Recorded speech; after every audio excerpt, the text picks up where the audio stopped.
Hello friends, आप सभी का एक नई क्लास में स्वागत है। तो हम आज पढ़ेंगे एनसीईआरटी क्लास 10th के हिस्ट्री में पहले चैप्टर का भाग चौथा होगा, जिसमें से हम सामूहिक अपनेपन का, ये इस चैप्टर का नाम है सामूहिक अपनेपन का।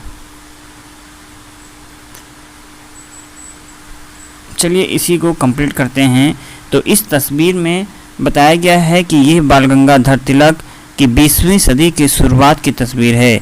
इसमें ध्यान से देखने पर तिलक एकता के प्रतीकों से घिरे हुए हैं और चित्र के चारों ओर विभिन्न धर्मों के पवित्र स्थान जैसे मंदिर, चर्च, मस्जिद चित्रित किए गए हैं। तो आज हम इन्हीं के बारे में थोड़ा सा जानते हैं और समझते हैं।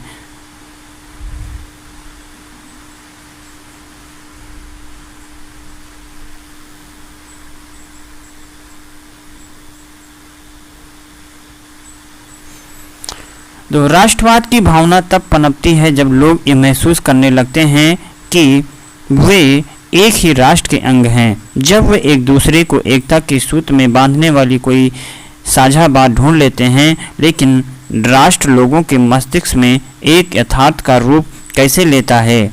विभिन्न समुदायों, क्षेत्रों या भाषाओं से संबंध अलग अलग समूहों ने सामूहिक अपनेपन का भाव कैसे विकसित किया?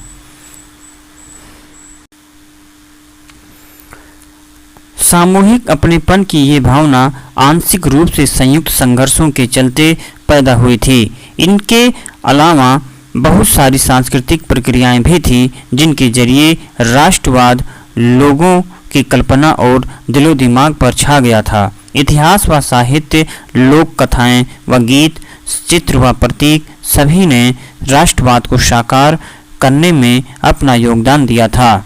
जैसा कि आप जानते हैं कि राष्ट्र की पहचान सबसे ज़्यादा किसी तस्वीर में अंकित की जाती है। इससे लोगों को एक जैसी छवि गढ़ने में मदद मिलती है जिसके जरिए वे राष्ट्र को पहचान सकते हैं। 20वीं सदी में राष्ट्रवाद के विकास के साथ भारत की पहचान भी भारत माता की छवि का रूप ले लेने लगी। इस छवि के निर्माण का आरंभ बंकिम चंद्र चट्टोपाध्याय ने किया था। 1870 के दशक में उन्होंने मातृभूमि की स्थिति के रूप में वंदे मातरम गीत लिखा था। बाद में इसे उन्होंने अपने उपन्यास आनंद मठ में शामिल कर लिया। यह गीत बंगाल में स्वदेशी आंदोलन में खूब गाया गया। स्वदेशी आंदोलन की प्रेरणा से अवनींद्रनाथ टैगोर ने भारत माता की विख्यात छवि को चित्रित किया।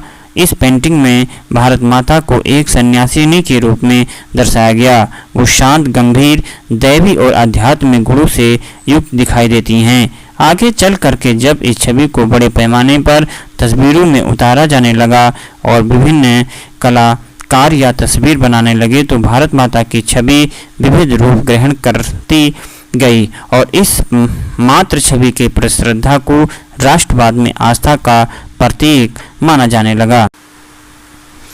राष्ट्रवाद का विचार भारतीय लोक कथाओं को पुनर्जीवित करने के आंदोलन से भी मजबूत हुआ। 19वीं सदी के आखिर में राष्ट्रवादियों ने भाटों व चारणों के द्वारा गाई सुनाई जाने वाली लोक कथाओं को दर्ज करना शुरू कर दिया। वे लोकगीतों व जन श्रुतियों को इकट्ठा करने के लिए गांव-गांव घूमने लगे। उनका मानना था कि यही कहानियां हमारी उस परंपरागत संस्कृतियों की सही तस्वीर पेश करती है जो बाहरी ताकतों के प्रभाव से भ्रष्ट और दूषित हो चुकी है। अपनी राष्ट्रीय पहचान को ढूंढने और अपने अतीत में गौरव का भाव पैदा करने के लिए इस लोक परंपरा को बचाकर रखना जरूरी था। बंगाल में खुद रविन्द्रनाथ टैगोर भी लोक गाथा गीत, बाल गीत और मिथकों। इस चित्र में आप देख सकते हैं कि ध्यान से देखें कि यहाँ दर्शाई गई माँ की छवि शिक्षा, भोजन और कपड़े दे रही है। एक हाथ में माला उसके सन्यासी गुण को रेखांकित करती है और अपने पूर्ववर्ती रवि वर्मा की भांति अवनींद्रनाथ टैगोर ने भी ऐसी चित्र शैली विकसित करने का प्रयास किया जिसे सच्चे अर्थों में भारतीय माना जा सके। तो आप चित्र को देख सकते हैं। आगे हम समझेंगे जवाहरलाल नेहरू एक लोकप्रिय चित्र। इस चित्र में नेहरू भारत माता और भारत के नक्शे को हृदय के पास रखे दिखाई दे रहे हैं। बहुत सारे चित्रों में राष्ट्रवादी नेताओं को अपना सिर भारत माता के चरणों में चढ़ाते हुए दर्शाया गया। मां के लिए बलिदान का विचार लोगों की कल्पना में बहुत महत्वपूर्ण था।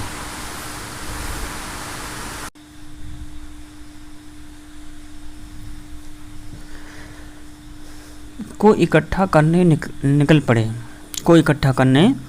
पड़े। उन्होंने लोक परंपराओं को पुनर्जीवित करने वाले आंदोलन का नेतृत्व किया। मद्रास में नटेशा शास्त्री ने the folklores of southern India के नाम से तमिल लोक कथाओं का विशाल संकलन 4 खंडों में प्रकाशित किया। उनका मानना था कि लोक कथाएं राष्ट्रीय साहित्य होती हैं। ये लोगों के असली विचारों और विशिष्टताओं की सबसे विश्वसनीय अभिव्यक्ति है। जैसे जैसे राष्ट्रीय आंदोलन आगे बढ़ा, राष्ट्रवादी नेता लोगों को एकजुट करने और उनमें राष्ट्रवाद की भावना भरने के लिए इस तरह के चिन्हों और प्रतीकों के बारे में और ज़्यादा जागरूक होते गए। बंगाल में स्वदेशी आंदोलन के दौरान एक झंडा जो हरा, पीला, लाल था तैयार किया गया। इसमें ब्रिटिश भारत के 8 प्रांतों का प्रतिनिधित्व करते कमल के 8 फूल और हिंदुओं व मुसलमानों का प्रतिनिधित्व करता एक अर्ध चक्र दर्शाया गया था। 1921 तक गांधी जी ने भी स्वराज का झंडा तैयार कर लिया था। ये भी तिरंगा सफ़ेद, हरा और लाल था। इसके मध्य में गांधीवादी प्रतीक चरखे को जगह दी गई थी जो स्वावलंबन का प्रतीक था। जुलूसों में झंडा थामे चलना शासन के प्रति अवज्ञा का संकेत था। इतिहास की पुनर्व्याख्या राष्ट्रवाद की भावना पैदा करने का एक और साधन थी। 19वीं सदी के अंत तक आते आते बहुत सारे भारतीय ये महसूस करने लगे थे कि राष्ट्रीय के प्रति गर्व का भाव जगाने के लिए भारतीय इतिहास को अलग ढंग से पढ़ाया जाना चाहिए। अंग्रेज़ों की नज़र में भारत पिछड़े हुए और आदिम लोग थे जो अपना शासन खुद नहीं संभाल सकते। इसके जवाब में भारत के लोग अपनी महान उपलब्धियों की खोज में अतीत की ओर देखने लगे। उन्होंने उस गौरवमयी प्राचीन युग के बारे में लिखना शुरू कर दिया जब कला और वास्तुशिल्प, विज्ञान और गणित, धर्म, संस्कृति, कानून और दर्शन, हस्त और व्यापार फल फूल रहे थे। उनका कहना था कि इस महान युग के बाद पतन का समय आया और भारत को गुलाम बना लिया गया। इस राष्ट्रवादी इतिहास से पाठकों को अतीत में भारत की महानता व उपलब्धियों पर गर्व करने और ब्रिटिश शासन के तहत दुर्दशा से मुक्ति के लिए संघर्ष का मार्ग अपनाने का आह्वान किया गया था। लोगों को एकजुट करने की इन कोशिशों की अपनी समस्याएं थीं। जिस अतीत का गौरव गान किया जा रहा था वह हिंदुओं का अतीत था। जिन छवियों का सहारा लिया जा रहा था वह हिंदू प्रतीक थे। इसीलिए अन्य समुदायों के लोग अलग थलग महसूस करने लगे थे। हम इस चित्र में देखेंगे कि भारत माता की छवि अमरींद्रनाथ टैगोर के द्वारा चित्रित छवि के बिल्कुल विपरीत है। यहाँ भारत माता के हाथों में त्रिशूल है और वो हाथी व शेर के बीच खड़ी हैं। ये दोनों ही शक्ति और सत्ता का प्रतीक है। पुराने ज़माने में भारत आने वाले विदेशी यात्री आर्य वंश के लोगों के साहस, सच्चाई और विनम्रता पर चकित रह जाते थे। अब वे बस इन गुणों के अभाव की बात करते। इस और उस ज़माने में हिंदू विजय के लिए निकलते थे और तातार, चीन व अन्य देशों में अपनी विजय पताका फहराते थे। अब एक क्षुद्र से द्वीप के चंद सिपाही भारत भूमि पर कब्जा किए हुए हैं। अब निष्कर्ष ये निकला कि अंग्रेज जो हैं सरकार के खिलाफ बढ़ता गुस्सा विभिन्न भारतीय समूहों और वर्गों को स्वतंत्रता के साझा संघर्ष में खींच रहा था। महात्मा गांधी के नेतृत्व में कांग्रेस ने लोगों के असंतोष और परेशानियों को स्वतंत्रता के संगठित आंदोलन में समाहित करने का प्रयास किया। उन्होंने आंदोलन के जरिए पूरे देश को एकता के सूत्र में पिरोने का प्रयास किया। लेकिन जैसा कि हमने देखा, इन आंदोलनों में हिस्सा लेने वाले विभिन्न समूह और वर्ग अलग अलग आकांक्षाओं और अपेक्षाओं के साथ हिस्सा ले रहे थे। उनकी शिकायत बहुत व्यापक थी, इसीलिए औपनिवेशिक शासन से मुक्ति का भी सबके लिए अपना अपना अर्थ था। कांग्रेस ने इन विभेदों को हल करने और ये सुनिश्चित करने के लिए हमेशा प्रयास किया कि एक समूह की मांगों के कारण कोई दूसरा समूह दूर न चला जाए। यही वजह है कि आंदोलन के भीतर अक्सर बिखराव आ जाता था। कांग्रेस की सरगर्मियों और राष्ट्रीय एकता के शिखर को छूने के बाद बिखराव और आंतरिक टकराव के चरण आ जाते थे। संक्षेप में, जो राष्ट्र उभर रहा था वो औपनिवेशिक शासन से मुक्ति की चाह रखने वाली बहुत सारी आवाज़ों का पुंज था। चित्र में देख सकते हैं, भारत छोड़ो आंदोलन के दौरान मुंबई में औरतों का एक जुलूस। भारत छोड़ो आंदोलन।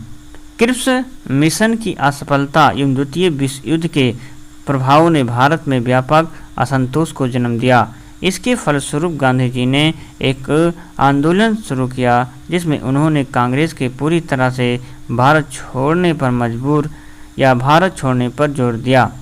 14 जुलाई 1942 को अपनी कार्यकारिणी में कांग्रेस कार्य समिति ने ऐतिहासिक भारत छोड़ो प्रस्ताव पारित किया, जिसमें सत्ता का भारतीयों को तत्काल हस्तांतरण एवं भारत छोड़ने की मांग की गई। 8 अगस्त 1942 को मुंबई में अखिल भारतीय कांग्रेस समिति ने इस प्रस्ताव का समर्थन किया, जिसमें पूरे देश में व्यापक पैमाने पर एक अहिंसक जनसंघर्ष का आह्वान किया गया। इसी अवसर पर गांधी जी ने प्रसिद्ध करो या मरो का भाषण दिया था। भारत छोड़ो के इस आह्वान ने देश के अधिकतर हिस्सों में राज व्यवस्था को ठप कर दिया। लोग स्वतः ही आंदोलन में कूद पड़े। लोगों ने हड़तालें की और राष्ट्रीय गीतों एवं नारों के साथ प्रदर्शन किए, जुलूस निकाले और यह आंदोलन वास्तव